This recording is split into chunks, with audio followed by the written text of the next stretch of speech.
One. And welcome to Sports on Tap. I'm your host, Rob Trauman, and it's our Summer Spotlight series. And we have a special guest. Well, first, let's invite the guys of Sports on Tap, Josh Jeffy, Ed Dick, Sean Duffy.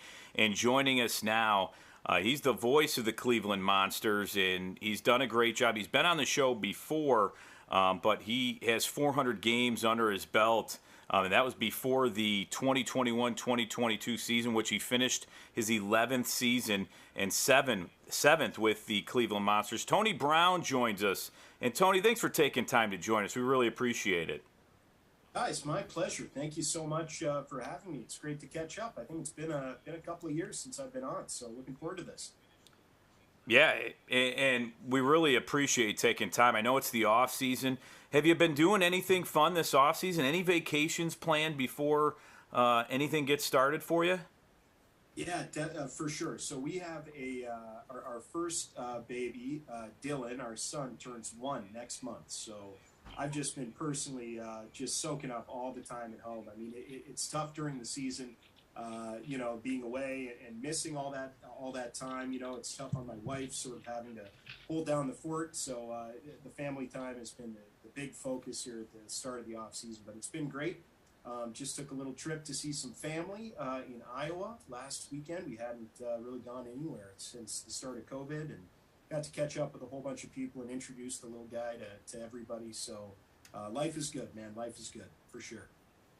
Well, congratulations. I mean, Thanks. that's exciting.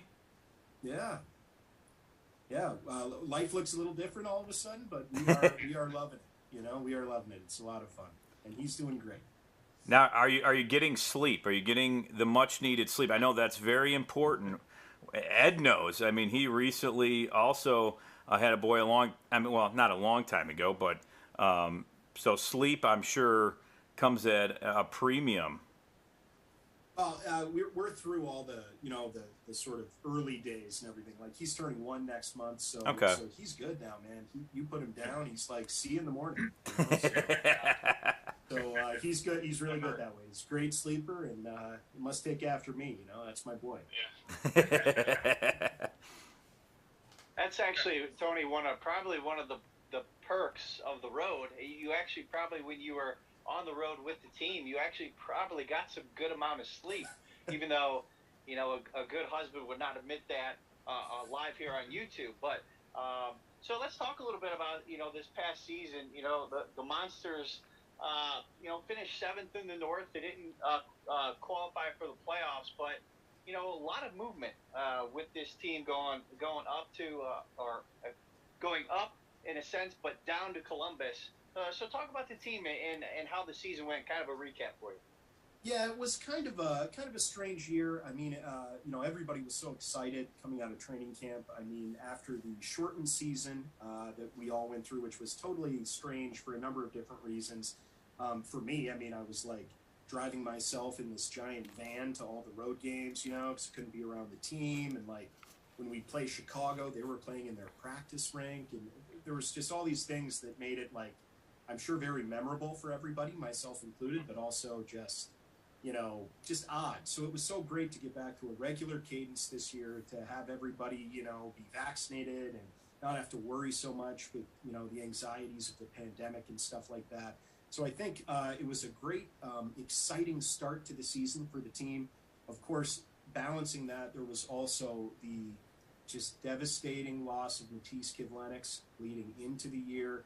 And he was a guy that everybody loved. He was just about the nicest, most appreciative of his opportunity to play sort of kid that you could ever imagine. So that was horribly sad, and that was sort of, we had his family at our home opening weekend there, and we honored him, as did the Blue Jackets, and it was just really tough. But sort of getting into the hockey season, things were off to a decent start, and then bang, head coach Mike Eaves, who was in his 3rd year with the team, just had these health issues that were unforeseen, not COVID related. And if you want to hear more about that, not to promote our podcast, but he's our guest on the Monsters podcast. So check that out. I think that's coming out in the next few days. if it hasn't already. But he explains more. I'll leave that to him, the details of it. But he just had some health issues, and so he wasn't really on the bench. So now all of a sudden we've got two assistant coaches, Trent Vogelhuber, who had a couple of years as an assistant under his belt with the team, and then Mark Letestu, who was in his first year as a coach. And they have to sort of figure out how to run the show here. So they did an amazing job throughout the season. They were thrust into this situation that they couldn't possibly have anticipated. But they did a spectacular job. Of course, the injuries, as they often do in the American League, start to pile up. And really, I think the turning point in the year was there was a stretch. I'm not going to get the dates right off the top of my head, but I want to say like early January, mid-January, where the team lost 9 consecutive games. And that is just really tough to overcome, especially in a division that was as competitive as the North Division was this year. I mean, Utica would just, set all-time league records out of the gate, and they were a powerhouse all year. And quality teams like Laval, who's still playing, and Syracuse, and it's never easy to play Rochester. They had some really, really talented players this year. List goes on. It's just tough to overcome 9 games without a win. So I think that was probably the turning point. There were a lot of positives, though. The play of a young goalie like Jet Greaves was, really great to see. He started in the ECHL. And by the end of the year, he had proven himself as an AHL #1. Had signed an NHL deal, had backed up for the Blue Jackets a couple of times. So it's just a huge season for him and fun to watch that development happen kind of in real time. And beyond him, just a great season for a guy that is one of my favorite that I've covered in my time in Cleveland, Justin Scott. He early in the year became the all-time leader in the franchise's history in games played, but he also set career highs in like every category: goals, assists, points, everything. So it was awesome to watch that. Brett Gallant, another guy that, I just root for and so appreciate working with him as well. He had a season in which he played more than he had in recent years, so that was really fun to see him. And, of course, let's not forget about some of the young guys. Jake Christensen is a young defenseman that was signed out of the Western Hockey League prior to last year by the Blue Jackets. Took a huge step. He ended up on the second All-Star team by the end of the season. And scored his first NHL goal. Lots of guys got that first NHL taste. Carson Meyer is another one that comes to mind, a real go-to guy for Cleveland that got a really big chance to play at the end of the year up in Columbus. And, I'm not going to go through every guy. The list goes on. There were lots of guys who took this season that maybe from the outside looking in looked like a disappointing one, but they used it to their advantage in taking seizing the opportunity to play big minutes or play in different roles, or, so it was a year of development, cliche to say in the American League, but it's true, I think, for the Monsters this year. And what it really does is set the table for next year with a good core of players. And, fans can stay tuned throughout the summer. We will have, numerous signing announcements, and we'll see what's happening with the coaching situation as it was announced at the end of the year that Mike Eaves would be stepping away as the Monsters head coach. So there's a lot of news to sort of watch for, but I think the table is set really nicely to have a good core group back for next season and to, take everything you sort of worked for this year and then have it in place at the start of next season. Hey, Tony, you noticed that the Monsters were in the Western Conference for quite a while, and then they transitioned to the Eastern Conference, and their first run back in the Eastern Conference, they made the playoffs, and since then they haven't been able to quite get back to that level. What have you noticed? What do you think are the biggest changes there? I mean, obviously you're playing different teams. Is it more of a situation where the other teams adjusted to Cleveland once they got to see him more consistently? It's kind of tough to say. Sometimes when you'd think, oh, Cleveland makes more sense in the Eastern Conference, right? And it makes more sense in the North Division. But really, if you look at the geography of our league, we're not really close to anybody. I mean, our nearest trip anywhere is, 4 or 5 hour range, somewhere like Grand Rapids, who was in our old division, or Toronto, who's in our new division. So, the travel is actually, seems strange to say, but about the same. I mean, you're not flying as much in the East. We used to fly out to California and whatever. But you know, the bus trips are all long. Like if you're going to go to Syracuse or something, that's 6 hours. Wilkes-Barre, you know, etc. So you know, that's the first thing I think of when you change a division is how does that change the travel. So I don't think that's impacted things too much. You know, I think it's just a case of you know, having a couple of seasons where you're sort of having to turn that wheel back in terms of development and get sort of back on an upward trajectory there. I mean, you know, the Monsters have had good competitive teams. Even this year, I know, you know, again, you look at the standings at the end of the year, 7th place, but they had a great group that was fighting hard all the way till the end of the season. I mean, there was a series against Rochester where, you know, right at the end of the year, where the Monsters were out of the playoffs and up against a team that was just absolutely desperate for these points and playing like it. And they found a way to win 2 games, first in their building and then back in the following night at Rocket Mortgage Fieldhouse. So that tells you that, you know, whether the playoffs were in the cards or not, it was still a determined group that was buying in, that was working on the structure and the systems that, you know, they've been working through all season. So in the American League, it's a little bit tough to say there's ever a down year because all these players are making progress in their own way. And I think that, you know, has been true in previous seasons when we've been out of it, and it was definitely true this season. But you know, I'm looking forward to next year. Kind of like I said before, like I just think you know, a lot of things are in place on day one this year that hopefully are going to, you know, keep us on a nice, consistent trajectory throughout the season. Yeah, Tony, one question I've always kind of had, and I when we were covering the Barron Cup, we were lucky enough to stay for Monsters game, and we saw firsthand Jet in goal and everything like that. But what struck me was, at that point in time, I think that they were either close to being mathematically eliminated or already. But the amount of fan support that was still coming into that building. I mean, you talked about it early on. Hey, this is a competitive team. What is it about the Rocket Mortgage Fieldhouse, the Cleveland Monsters, that just seems to, regardless of the score, it's an atmosphere. I mean, we were sitting next to my son who'd never been to a Monsters game. All he wanted to do was get on the camera. He got on the camera. He flexed like a crazy kid.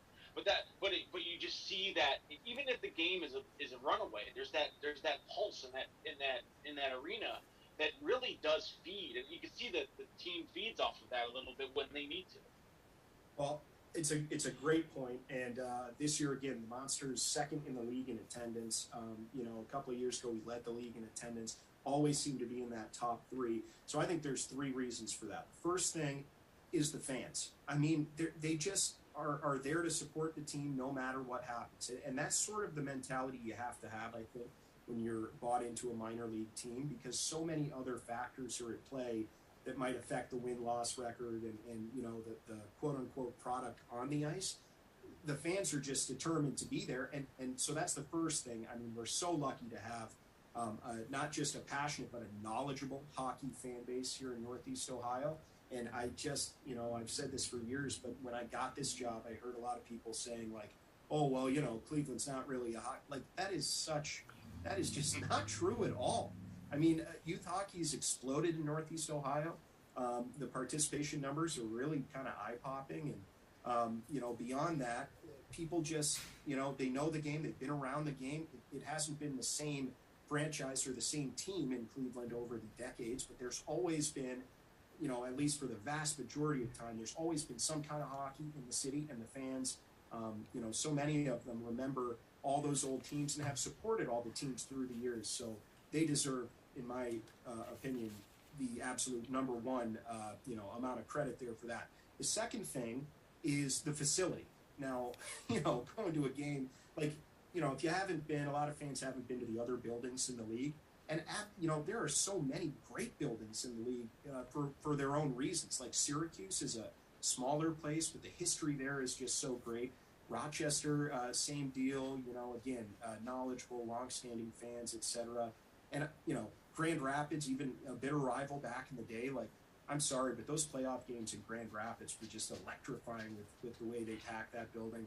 So there's a lot of great buildings in the league, but there's no building that's quite like the world-class facility that is Rocket Mortgage Fieldhouse. And I think the rest of the teams would say that too. It's a huge reason why the Blue Jackets feel so great about having their players in that environment, because it truly is a major league environment in every kind of way. That's for the behind the scenes facilities and accoutrement and all that, but it's also just how it feels to step out onto the ice there, given the fans, but also just the atmosphere. And that leads me to the third thing, which is our game ops, our Rock Fieldhouse creative team, all of the video folks, the production folks that I am so lucky to get to call my collaborators, not only with the game broadcast, but also with our Monsters OT TV show and all the ways we get to work together throughout the year.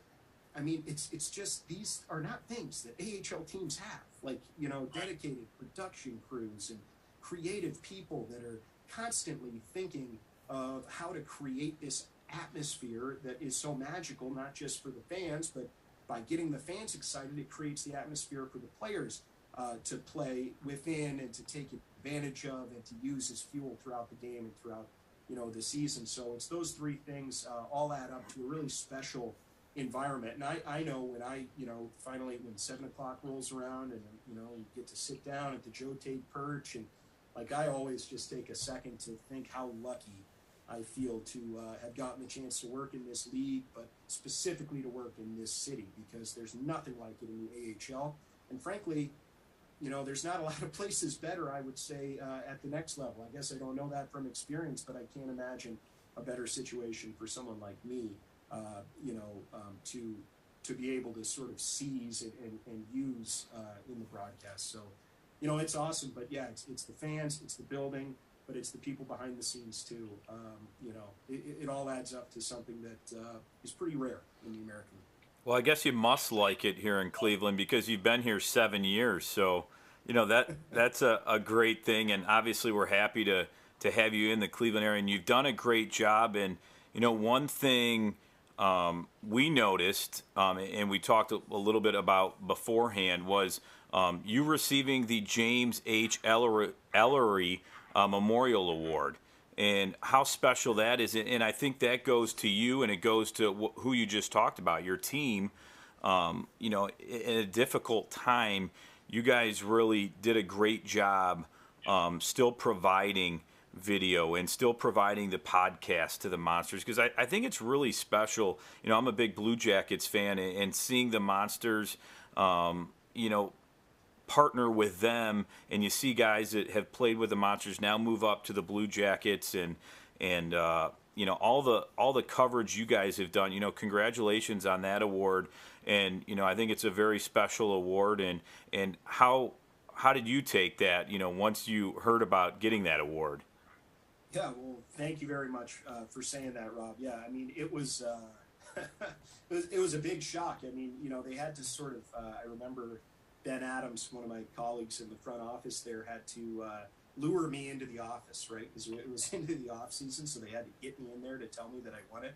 So he made up like a fake, oh, we need you in this meeting on this day. And I'm like, okay, I'll go into the office. And then they told me that, not what I was expecting to hear. No, it's a huge honor. I mean, it's, it's just, the first thing I did, I looked down the list of all the guys that have won that previously. Many of them are friends and colleagues, guys like, Don Stevens, a legend in Rochester, Bob Kaiser, a legend in Grand Rapids. And, and there's many, many, many, many other just great names, guys that have gone on to great things in the NHL.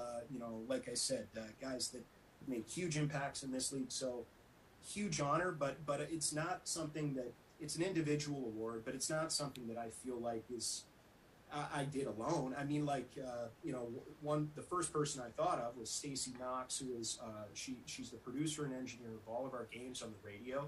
And when you're a radio guy, like, you're doing these games, it's so many hours per year you're spending.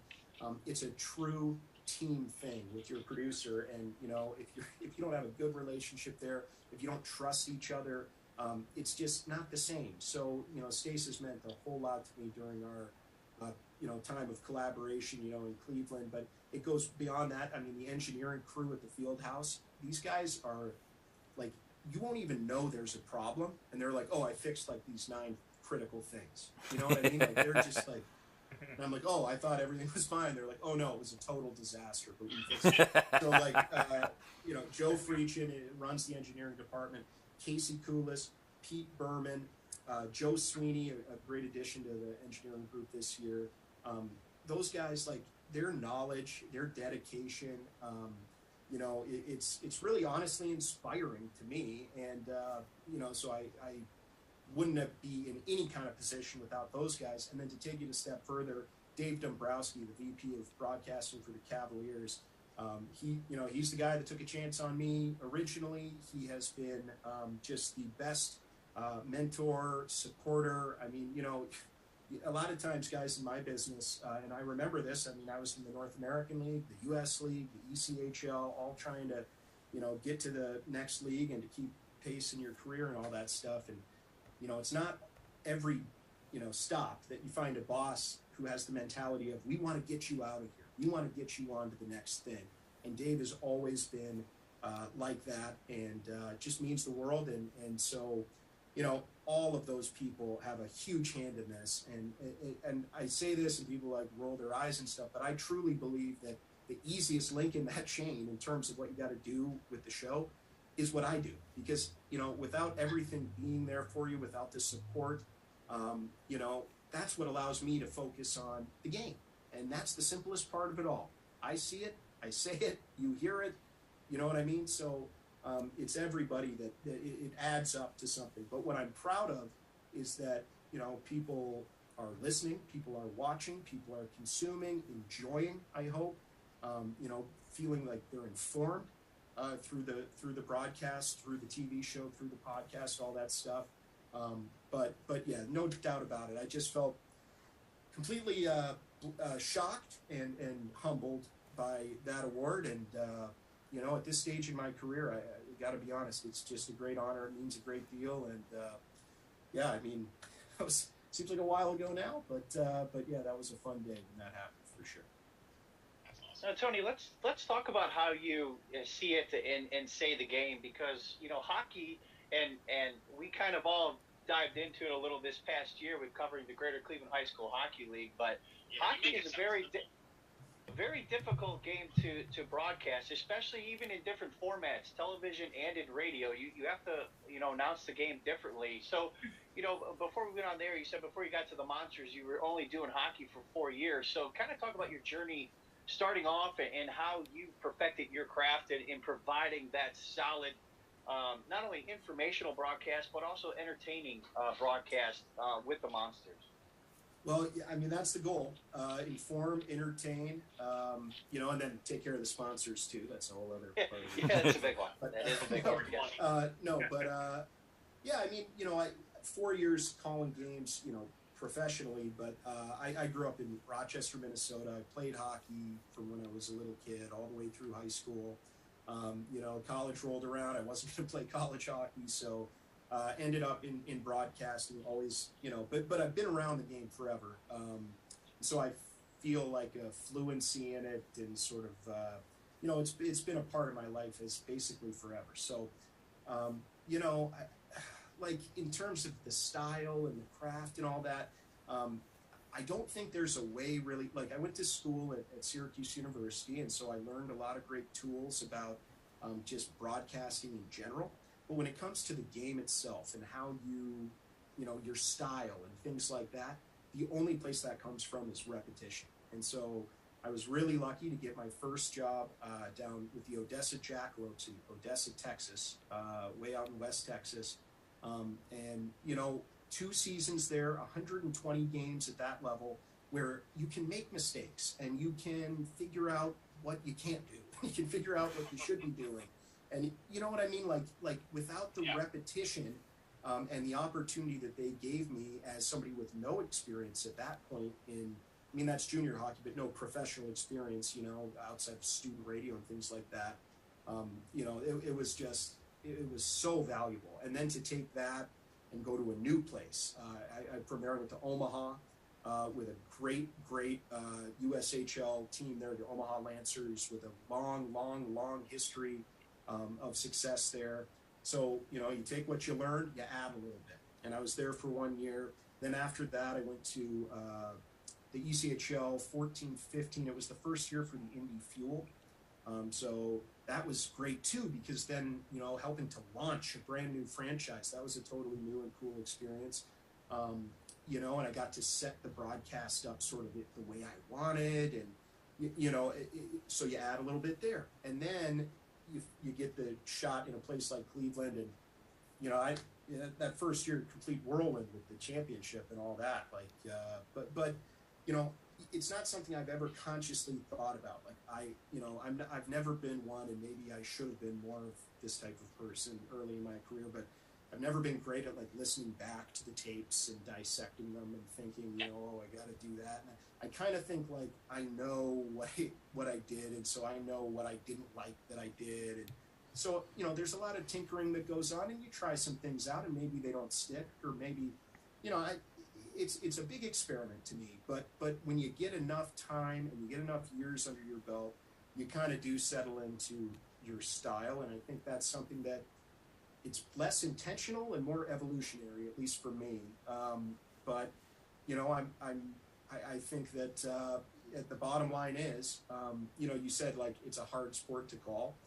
It's interesting. I actually think it's easier. Like, I think a sport like baseball, which I've done a little bit of, is much harder because you have to be so loaded up with anecdotes and with stories and with background and with all these other things for each and every player that you might encounter.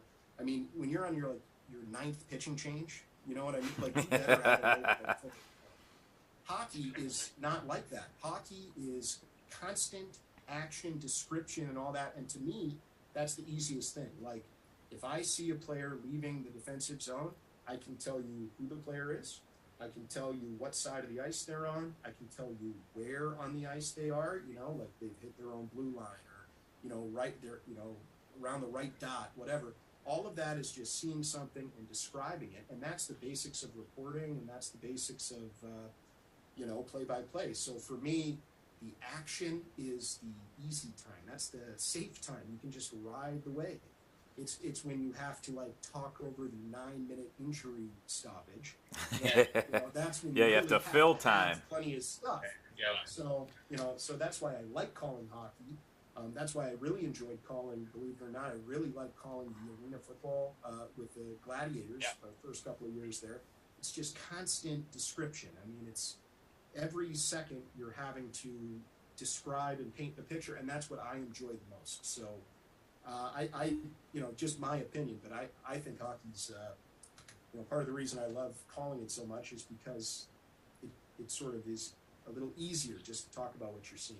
Now, I know when we called high school hockey, you know, they only had one, and some teams had two. You know, there were 3 lines. Now, how is it tough? When you first started, was it tough remembering all the players' names? I mean, you have 3 different lines, and they keep subbing in and out. That's the one thing I think, you know, with us, there's so many different players, and high school is a lot less, so it is a little bit easier. But when you have 3 different lines and a lot of players subbing in and out, was that ever tough for you with all the different players? Yeah, I wish I had one here to show you. I don't, but I make a folder for every game, and like everybody has their own way they prep. I've sort of, like I said, evolved into this is what I do, but there's a whole lot of hours of like writing stuff down, digesting information, and putting stuff into your brain that the idea is a lot of it is just in there by the time you start the game, and if it's not, you've got this really meticulously detailed resource here in your hand in the folder that you can refer to in real time, and you know where to look for what information you're looking for, and all of that stuff.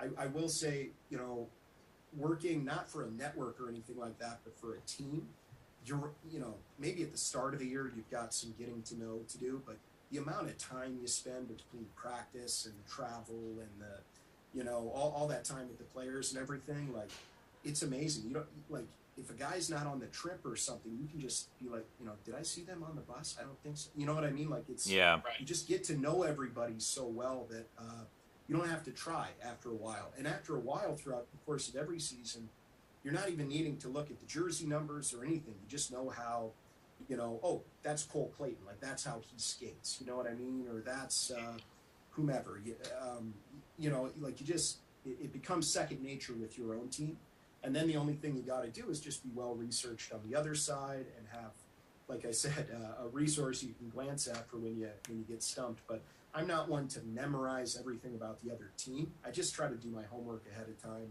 And but the one thing that I really care about, that really burns me when I get it wrong, and I really want to get right every single time, are the pronunciations. Because you know, a lot of broadcasters sort of like, you know, oh, whatever.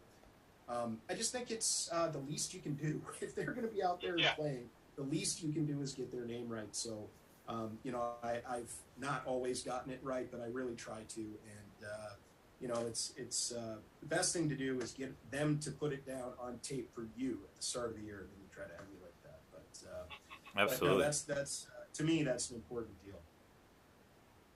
Tony, I guess to kind of reset everything, you know, you guys are coming off the season, you're in the off season. What is kind of your guys' timeline here? I mean, because you mentioned you got what the AHL has about 80 games a year, and then playoff if you make playoffs. What kind of off season you guys look for? And then kind of what is the timeline for the Monsters, kind of preseason and then into the beginning of regular season? Yeah, so it's going down to 72 games for next year. For any AHL fans that, you know, the last several seasons, like certain teams out west have played fewer amounts of games, and but next year we're finally getting to everyone plays 72. So we'll get back to the points column being the determining factor, not the points percentage column in the standings, which will help all of our brains out a little bit, I think. But yeah, so how it usually works is the minute you get through the season, almost everybody just heads their separate ways and takes some time off and you know, regroups a little bit. The players will begin training and begin skating, you know, probably by now, start of June, on their own, or, you know, with whomever, you know, they're with back home.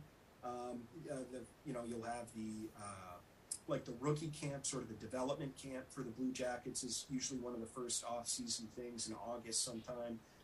And then you'll have, of course, the Traverse City Rookie Tournament, usually in September, is something the Blue Jackets do every year. So a lot of the younger players in the organization, including AHL guys, or maybe even just guys that are taking a look at, will go up there. That leads directly into training camp.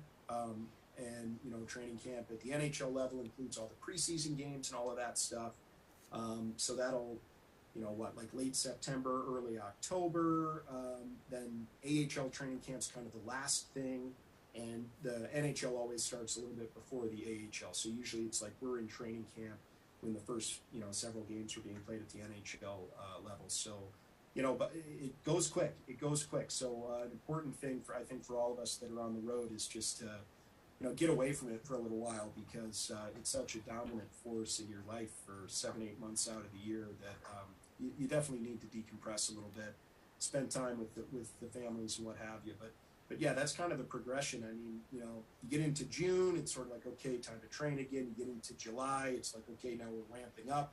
And then August, September, it all just starts happening. And, you know, I didn't even mention the NHL draft and all that stuff too, you know, that goes on. So, you know, it's busy, and hockey really is a year-round thing. So, you know, the few weeks you have to sort of step away, I like to really take advantage of those, because they are fleeting, let me tell you. And just to kind of follow up on that, a question that I've always had, because we see it a lot. I mean, I can only reference this from baseball. It's the only thing I kind of compare it to is, you know, is that NHL training camp, does that go a long way in determining essentially what the Cleveland Monsters roster is for the majority of the year? You know what I'm saying? Like there may be some call-ups here or there, but whoever doesn't make the cut for the Blue Jackets essentially then is free to be drafted, hired, however you want to call it, by Cleveland, or will more likely just be on the Monsters team. Well, it's so a lot of those guys that would be on the bubble to make an NHL roster out of training camp are guys that are on NHL deals, two-way deals. So they don't get released and then signed by the Monsters. They just get assigned by the Blue Jackets to their affiliate, which is Cleveland. You know, it's not necessarily like if you don't make the team out of training camp, I'm sure players feel disappointment if they have to start the year in the AHL. But every single season, we see that the team at the end of the year is so much different from the team at the beginning of the year. There are always injuries at every level, and that throws all kinds of wrenches into whatever plans you might have had. And then there's also with young players at the NHL level, we saw that at the beginning of the season with Cleveland and a little bit later in the season too. But Igor Chinikov, a guy who was with the Blue Jackets all year, he came down, played a game for us when the schedule allowed. There's stuff like that going on throughout the year. Emil Bemstrom did some rehab stuff with us. So, training camp is really just setting the roster for the first game of the year. And then after that, it's all up to whatever happens. And that's why teams have, 50 guys under contract in a given year, because you're probably going to use a vast majority of those guys at some point. Hey, Tony, in the Greater Cleveland High School Hockey League, there are various levels of competition, the blue, the white, and the red being the most, what I would say, probably the best, most competitive division, and then it kind of trickles down a little bit. In your experience going from the U.S. to the EC to the AHL, what's the biggest difference in the levels of competition there? Ooh, that's a good question. I mean, we ask the players that all the time when they come between the levels, and usually the stock answer is whether it's AHL to NHL or ECHL to AHL, you go up a level, and all the guys are more skilled, and the game is moving a lot faster. It seems to be the speed, and I definitely noticed that at my first taste of AHL hockey. I was like, oh, we're not in the ECHL anymore. You know what I mean? Like the passes are crisper and the execution is better, and the players are not that they're not all talented in the ECHL too. I mean, that's as tough a league as any. I'm just saying that when you go up a level, everything gets cranked up a notch. So, it's really fun. What I like to see the most is when guys that you really know at the AHL level, then to watch them at the NHL level, because some guys have an easier time than others, but everybody, you take a first shift and it's like, okay, this is a whole different thing. You know what I mean? So it's fun to watch those guys adjust to that. But you know what, the way I try to think about it is, if you're there, you belong there. So, you kind of have to adjust and all that, but you also have to, I think the players would tell you, have the backbone and the confidence and the belief in what you've done to get to that point, because they're not handing out opportunities. You earn those opportunities, and so if you get one, you belong there. So, I mean, it's tough to compare junior hockey to pro hockey, but yeah, is there a leap from the East Coast League to the American League to the NHL? Big leaps in between those levels, but that's what's fun about being in a development phase of this industry is you see guys take a journey, and you see guys forge their own path, kind of. And as you get to know these guys as individuals, it's just fun to not only sort of describe and report their rise, but also kind of enjoy it with them, because that's what this is all about, is getting guys the heck out of the AHL and to where they want to be, which is living their childhood dreams. So that's the most, I think, gratifying part for the coaches and for anybody who's just around these guys, is seeing them do what they're here to do, which is get out of here. Well, and talk about your dream a little bit. You had a chance, and I had a chance to see you cover a Blue Jackets game. You did the pregame show, and I thought you did a great job being part of it. It was almost like you've been doing it for years. I mean, it was just, I thought you did a great job. You worked really well with them, and I thought it was a pretty special experience. How was it for you? Rob, thanks a lot, man. I'm glad that's how it looked. I was really excited. I was really excited for that opportunity. It was something that the folks at Bally and actually Brian Giesenschlatt himself, the guy who was filling in for, who hosts the pre-intermission post for the Jackets. This was supposed to happen a couple of years ago during COVID and stuff, and then it didn't. And so the opportunity came back around this year. And I mean, I was pretty nervous, only because that's not really my role. I feel like if I was calling the game, I would almost feel a little more comfortable. I know that sounds a little weird, but that's kind of like what I'm used to doing. So this was stepping a little bit out of that and into more of like, you know, a hosting thing, like you said. But I just can't, you know, I just kind of was like, well, here goes nothing. And I showed up, and, you know, Travis Williams is the producer for Bally for those shows. And he was just awesome, and just instantly made me feel comfortable. And of course, Jean-Luc Brampierre, who is the other guy on the desk with me. He's the analyst, you know, former Jacket defenseman, and just an awesome guy. And they just made me feel right at home. And I just kind of tried to do as much prep as I could and be as knowledgeable about what was going on with the Jackets, which I know you think as the seasons go on concurrently that you're keeping up just as well with the NHL as the AHL. But, you know, for me, I mean, the AHL kind of comes first. So, you know, just made sure to do as much homework as I could. And then once I got to, so I did 2 games. The first game was a Jackets road game. So we did that in the studio in Cincinnati. And then the second game I did was a home game. So we did that at Nationwide. So it was really cool to see what both of those shows look like in studio and in person. So that was cool. And, you know, just the whole crew was awesome. And I just tried to give it my best shot. And it was definitely fun and definitely great, I think, for me at this stage in my career to show those guys at that level with Bally and also with the Jackets that if you need me, you know, you can count on me. And Absolutely. So hopefully they felt as good about it as I did. And it was a great privilege, great honor, and honestly, really fun. I like doing TV. It's, you know, it's, you know, I'm a radio guy sort of deep down, so it's kind of fun to do something a little different. And yeah, I mean, like I said, I'm glad it seemed like I was totally comfortable, because I can tell you the beats per minute there were creeping up right before that red light went on. But I think we got out of there without hurting ourselves too badly. So. Yeah, I mean, I thought it was a flawless performance, which usually I'll say, you know, maybe there was, you know, I do it all the time, say or you stutter or something. But, you know, and that team just seems like they do a great job. I think they have just a great broadcast crew. I love listening to them, the excitement they have. Jody Shelley adds a lot to color. And the pregame guys and during intermission and postgame, I think they do a great job just giving a great perspective of the game and talking to the players and all that. So, you know, like I said, when you filled in, I was like, oh, Tony's filling in this week. And I thought you did a great job, and it was fun to see you on the call there. Well, thanks a lot. Yeah, thank you, Rob. It was a lot of fun, and yeah, just everyone was super nice, super welcoming. And these are guys, you know, I've met before and I've worked with a little bit before. I mean, you know, in 7 years of the affiliation and all that stuff. But, you know, to be there and to really see how that show works, I mean, to get to know, like, you know, of course, I've met, like, Jeff Rimmer and Jody Shelley and guys like that before, but to work with them was super cool, and they were just awfully welcoming.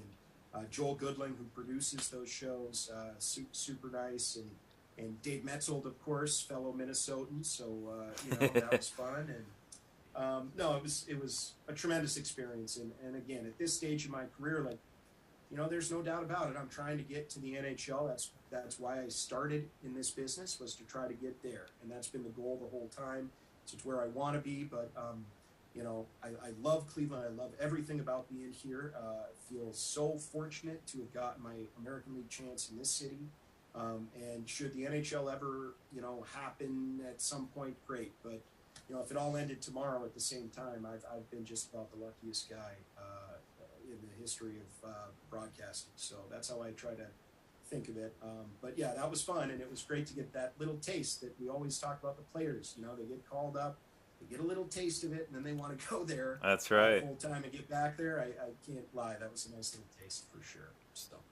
So what was more nerve wracking? Was calling the 2016 Calder Cup championship game, or doing the Blue Jackets? Which one's more nerve wracking there? Because I heard your call on the championship game, and I thought that was a great call by you too. But I could imagine, you know, playing it back, just, you know, the game-winning goal and messing a name up or something in there, and then they're going to have to replay that over and over and over. Well, I mean, nerve-wracking. I don't know. It's two totally different things. It's hard Yeah. to compare. I mean, you're nervous for different reasons, kind of, for those two things. I would say I wasn't really nervous, though, for the championship, only because, if you remember, I mean, that was an overtime goal with like a second left in overtime. You can't plan for that. You can't, that was a great have game. something on a tee for that. I mean, you've got to react. And so that was what whatever, people have been so nice to me about that call and have said it's good and whatever, but I just am glad that it was just like genuine joy. You know what I mean? I mean, Yeah. It wasn't, you didn't have time to overthink it. You just kind of are right there with the fans. Like, oh my, like that just happened. Yeah. And so it's almost like you can't be nervous because you're like surfing. You know what I mean? You're just kind of Yeah. taking what it gives you and reacting in real time. So, nervous, I don't know, but again, glad I got out of there unscathed.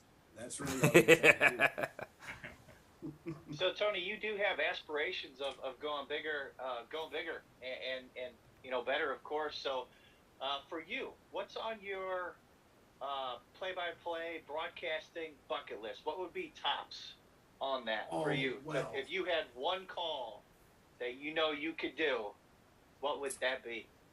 If you asked me that maybe like 10 years ago, I might have said, like, at that point, it seemed really important to me to like be able to work back in Minnesota, right? And I got some really good advice early in my career that it's not the team, it's the league. You're not going to be able to choose the team. So for me, what I've always wanted to do, what has been my like North Star focus throughout my entire career, is I just want to work. I want to be the voice, be it radio or TV, whatever opportunity happens, I want to be the voice of an NHL team. So, that's it. And whatever happens, would you like to call a Stanley Cup? Or you don't get to, that's fate, right?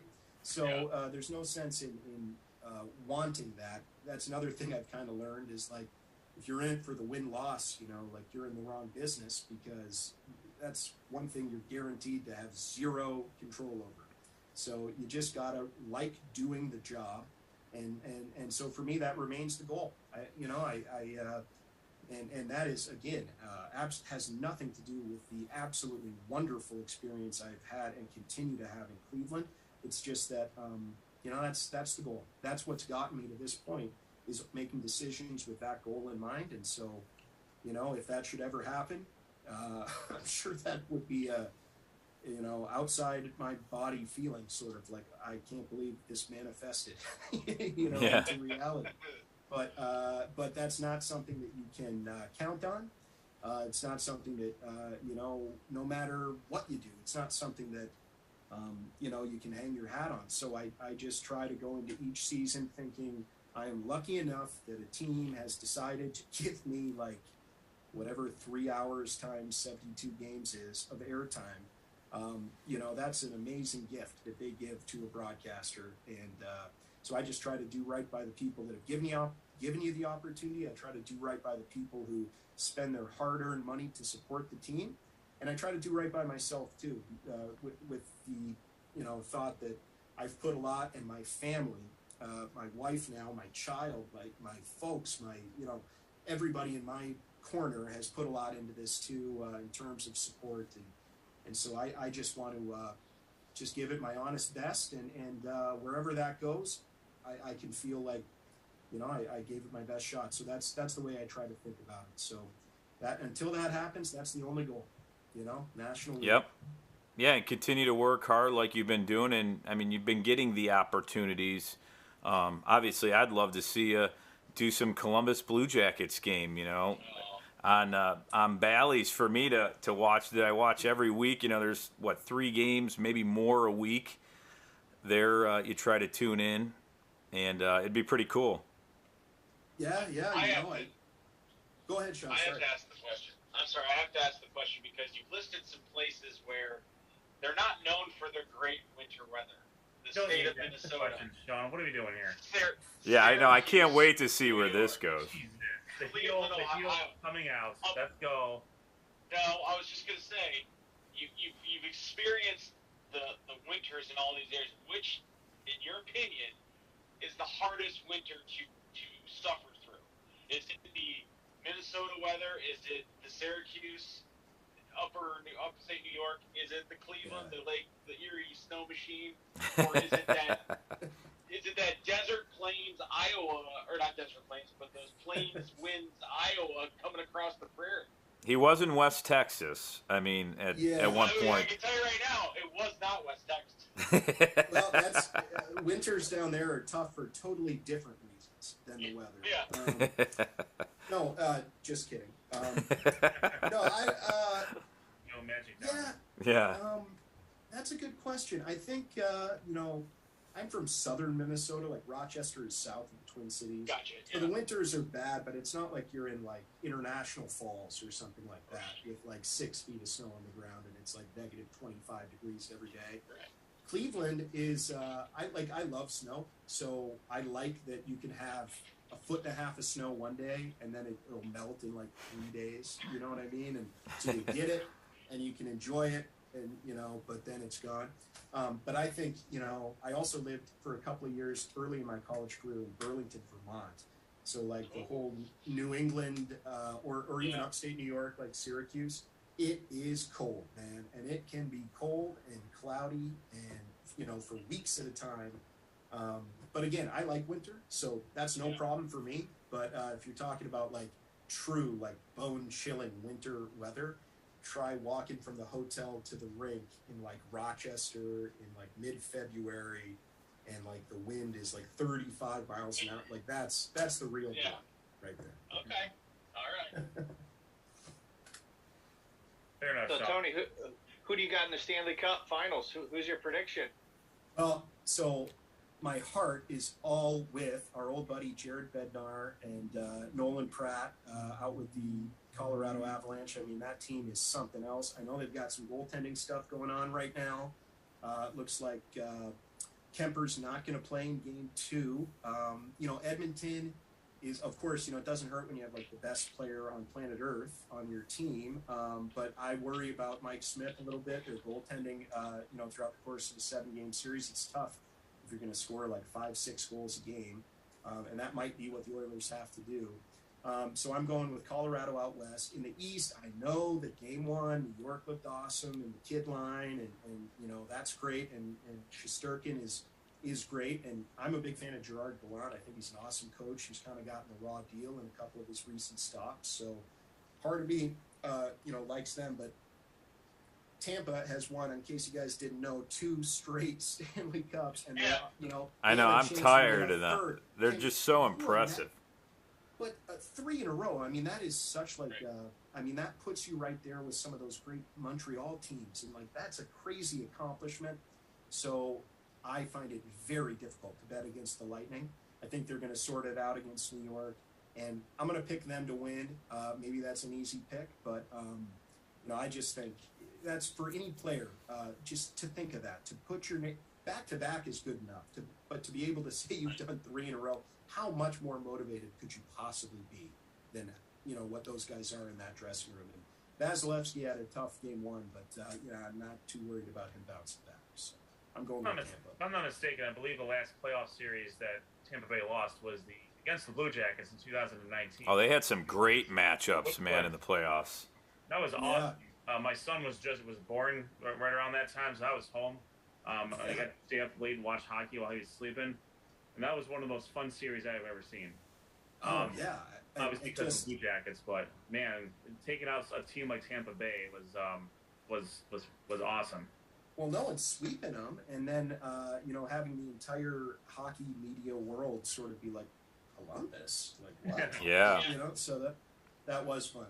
That was fun. So usually I'm always rooting for the underdogs, but I just find it hard to count out the Lightning. So. And that's my pick this year, but I hope Colorado takes it to 7 games. I feel like when they in that series, it seemed like ever since they played the Blue Jackets, they've just keep getting better every year, and obviously winning back-to-back Stanley Cups. Man, it just seems like it's just impressive that they keep building upon that. I mean, and when you watched them this year, I mean, they were just impressive and dominant in a lot of games.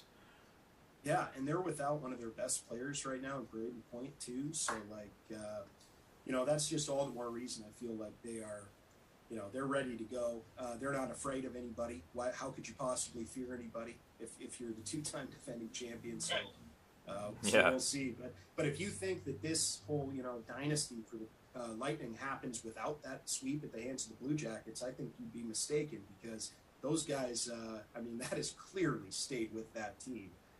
They don't ever want to feel that ever again, so. Absolutely. So it's cool. It's, Thank you, guys. Yeah. And we should probably talk about the Calder Cup as well. They're in their semifinal, their conference finals as well. Who do you see coming out of each conference and winning the Calder Cup as well? So I said this at the start of the playoffs. All right, so I'm not just saying this now, but my picks were Chicago and Laval.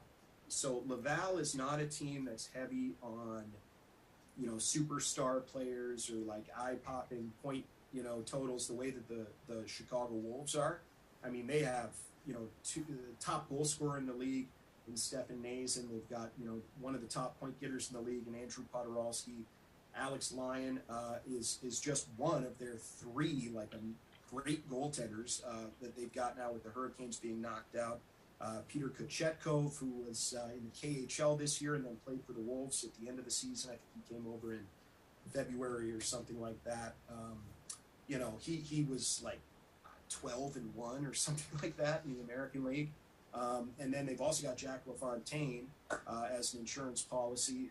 He started the year at the University of Minnesota and then signed with the Hurricanes and played for the Wolves a little bit too. Anyway, they're very different teams, but Laval is maybe the hardest working team that we saw this year. They're a team that had not made the Calder Cup playoffs until this season in their team's history. And the Montreal Canadiens are having, or had, I should say, a very tough year. So hockey fans in Montreal are so excited, and I text sometimes with, on Twitter or whatever with Anthony Marcotte, who's the French language voice of the Rocket. And, it's fun to, I don't understand when I listen to him call the game, what he's saying, but he's so passionate and he's a great guy. And so, I'm kind of rooting for him to take this ride with them a little bit here. I think they've got a great chance to beat Springfield, and to get into the Calder Cup final. And, but Chicago is just, they're the best team we saw. They're the deepest team we saw. They're dominant, and they can just flip this switch. And, a couple of times this year we had a 2-3 goal lead against them, or, maybe it's a 2-goal lead, after the first period or something, and we come out for the start of the second period feeling pretty good, and it's 3-2 in the first 5 minutes of the period. They can put the pedal to the floor. So, I think it'll be Laval and Chicago, and I think it's the Wolves. And good for them, because Jason Shaver and Billy Gardner are the broadcasters for Chicago. Awesome guys. Shaves is someone that I've been talking to since I was in college, just trying to network and stuff. So a good friend, a great guy, and they, of course, were on the losing end the last time that the Calder Cup got handed out when Charlotte won it a couple of years ago. And so to get that close, I kind of, part of me would be really happy just for those two guys alone, much less that organization. So I'm going Chicago over Laval, but looking forward to a good couple of series and then a great final, I hope, too. Absolutely. And I know the AHL, it's a fun league. Going to a Monsters game, there's nothing like it. I think overall, you guys, the arena, everything, it's just a great experience, whether it's kids or grown adults. I mean, Jeff Thomas was there over, doing a great job on the Jumbotron there. And that's when Liam got on. And, I mean, he will never forget that. I know he had a blast, and we all did. But is there any information you'd like to give out to our viewers who are watching this? Obviously, your information, whether it's Twitter, the Monsters Twitter, website, anything like that. Yeah, for sure. You're right. The Monsters put forth, in every sense of the word, a major league experience at a minor league price point. And so, in my opinion, it's by far the best value in sports in the city. So if you're curious about season tickets, if you just want to know what all the options are, we have an amazing sales team that can take care of you. You can visit clevelandmonsters.com, 216-420-0000 if you just want to get some information. The schedule is going to be coming out over the course of the summer. I'm not sure the exact date this year, but please, check out the Monsters social channels, at Monsters Hockey on Twitter. It's at Monsters Hockey pretty much all over the place, I think. But Nicole Del Villano in our front office just does a spectacular job with our digital channels and keeping everybody updated throughout the year. We're going to have coach announcement at some point. We're going to have player signings all throughout the year. There's a whole lot, all throughout the summer months. And of course, we've got our Monsters Summer Tour, which is out there doing some awesome community relations work throughout the summer. So all that information, check Twitter, check our social feeds, and check the website, clevelandmonsters.com. And if you want to see what I'm doing throughout the summer, I don't know what that's going to look like, but at Tony Brown PXP is my handle on Twitter. But it seems like there's a long time till the season rolls around, but boy, it's just going to go like a flash. So can't wait to see everybody back out at the field house come October. And in the meantime, keep in touch. We've got our Monsters OT television show taking a little bit of a hiatus for a few months here, but our crazy to think we've done 2 seasons of that show now, but our season 2 finale will be airing on Valley Sports Great Lakes throughout this month. So check that out, and just wrap the podcast too. So I'm going to take a little breather, guys. I was going to say, you're a little bit busy, man. Jeez. Do you sleep? Yeah. The point is, there's plenty of great Monster stuff all throughout the summer. So look forward to interacting with everybody on Twitter and getting back to it in the fall. Well, and I know you guys give out tickets sometimes. I know on your Twitter handle, you've done a nice job getting the fans, with some questions and answering questions on there. And then you go behind the scenes a lot. I think that's pretty cool when you interview players, the coach. We'll see who that's going to be. I'm sure they'll have that soon. But it's always fun to follow you guys, and the website's very easy to read. It's a great website that's fun to follow the team, and I know a lot of the players are very involved in the community, so I think that's a lot of fun too for kids and families. Yeah, also, it's great. Your guys' partnership with the Greater Cleveland High School Hockey League, Yeah, and hosting their senior All-Star game and being a big proponent of youth hockey. And you touched on it earlier, Tony. Youth hockey is really exploding in this area, specifically in Northeast Ohio, and that cannot be an indirect result of just the job that the Cleveland Monsters as an organization does, and the Rocket Mortgage Fieldhouse and all that, putting eyeballs to youth hockey and getting people to come out and give it a shot or however they can do it in their community. So my hat's off to you as far as the Monsters work with youth hockey and all over Northeast Ohio and the state, really. Yeah, absolutely, Sean. I couldn't agree more. I mean, we that's something definitely we want to highlight is our Grow the Game efforts. It's been a program on our community relations side for as long as I've been here. And so we'll have our summer street hockey series coming back. So keep your eyes peeled for that. If you've got a youngster that wants to either enjoy some street hockey or maybe play street hockey for the first time, we've got our on ice clinics coming up later in the summer. I always look forward to helping out with those.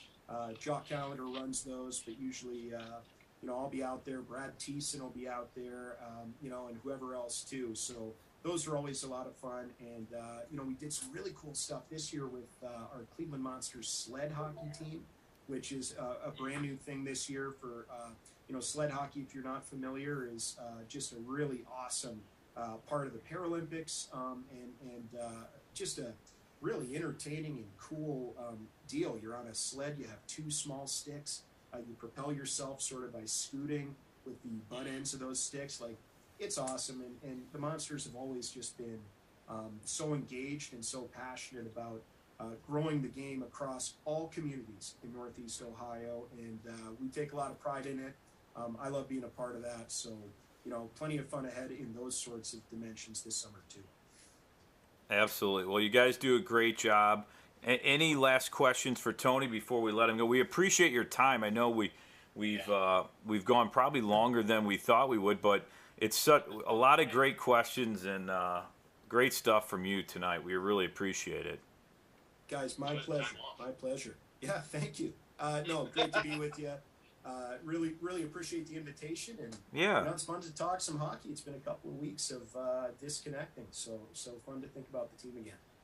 Well, we'll stay in touch and have you on again, maybe during the season. And again, thanks for coming on. We really appreciate it. Thank you, guys. My pleasure. We'll see you around. Thanks, Tony. Thanks, Tony. Have a good night. Thanks, See you Tony. guys. You too. All right, that's Tony Brown, the voice of the Cleveland Monsters, joining us here on our Summer Spotlight for Sports on Tap. And guys, what a great guy. He adds so much to the game, and you could tell he's energetic. He loves the city of Cleveland. I wish, him the best, moving forward, even, maybe to make it to the NHL. Obviously, that's the goal of all these guys, to make it to the NHL. But a lot of great questions and great answers from Tony Brown. So I want to thank him for joining us. And guys, any last thoughts for the first Summer Spotlight of the summer here? Well, Rob, we have to, first of all, thank our wonderful sponsors who are sponsoring Sports on Tap and the Summer Spotlight series. That is G&G Fitness. GV Artwork, I think, is a sponsor using our code on tap 10. I said it 1,000 times. That's right. Play-by-play, and I haven't done it in a month, and I forget the whole spiel, so I apologize.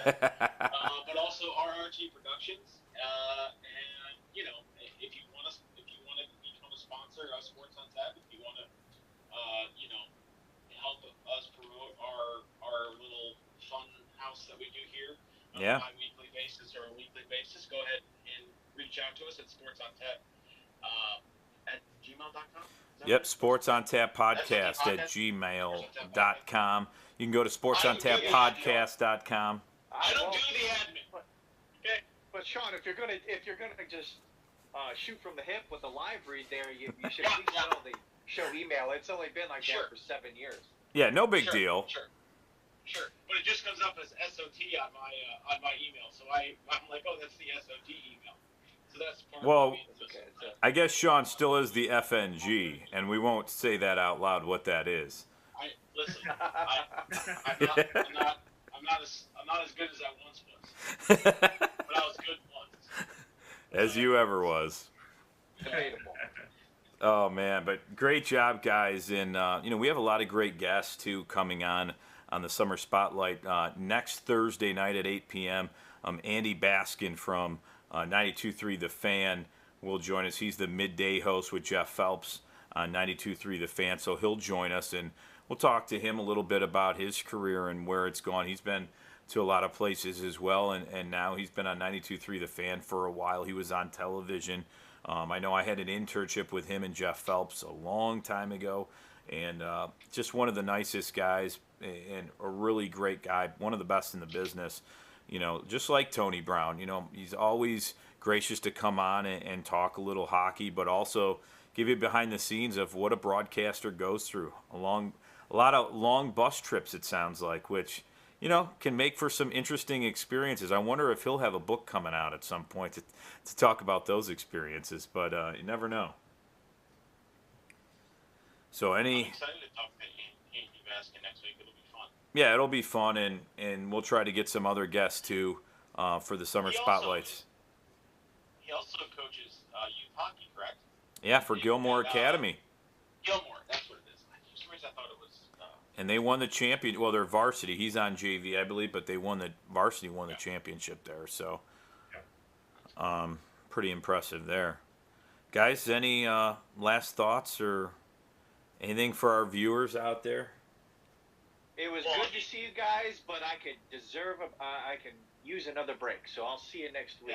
Yeah. But hey, shout out to Josh Jeffy, who created this wonderful logo behind Yeah, here, let me move out of the way. Sports on Tap logo. Yeah, In addition to his responsibility as EVP of social media, he is also our Director of Creative Services. Graphic design. Thank you, Adam. Man, I got to get another business card. We keep keep lopping these titles on top of him, and I feel like at a certain point, his business card's going to read like a resume. And I don't want that. Yeah, he's going to move from a business card to like an 8.5 by 11 sheet of paper. That just he's going to get a PowerPoint slide every time he tells somebody what he does. So, it's like in Hollywood, they have a picture. They have like a face shot and it has all their credentials. Yeah. That's what it'll be. It'll be Josh's face. Yeah, but with the 1,000 titles that we have that we've bestowed. That's okay. I do it all for you guys in the show. It's all worth it. Yeah, it's fun. We love doing this, and like Sean said, anybody else that has an idea for a guest on the Summer Spotlight here on Sports on Tap, let us know. sportsontap.podcast@gmail.com. But guys, great job tonight, and we'll see you next Thursday. Alrighty. Do it. All right. Take care. For Ed, Dick, Sean Duffy, Josh, Jeffy, I'm Rob Troutman. We'll see you next Thursday night at 8 p.m. with guest Andy Baskin coming on next week. So have a great week, everyone, and we'll see you later.